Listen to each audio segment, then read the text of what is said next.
What if I told you that the medicine in your hand may have taken more than a decade to reach you? That's the reality of modern drug development.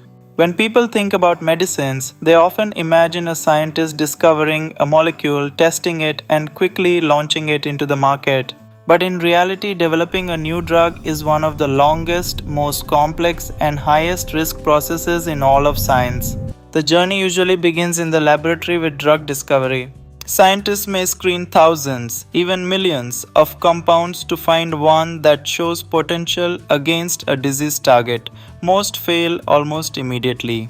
If a promising molecule is found, it moves into preclinical research, where it is tested in lab systems and animal models to understand how it works, whether it appears safe, and whether it has any chance of helping patients.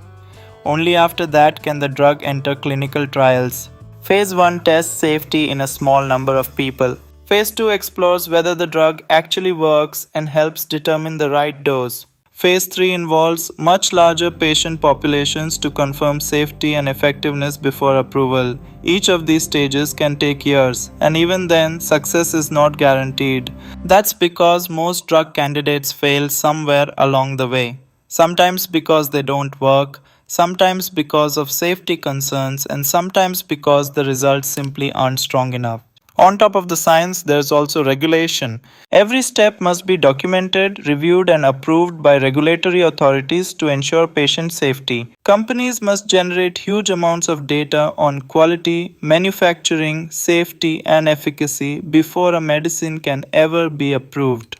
So, why does drug development take 10 plus years? Because it's not just about making a drug, it's about proving carefully, scientifically, and ethically that the medicine is safe, effective, and worth giving to millions of patients. And that kind of trust takes time.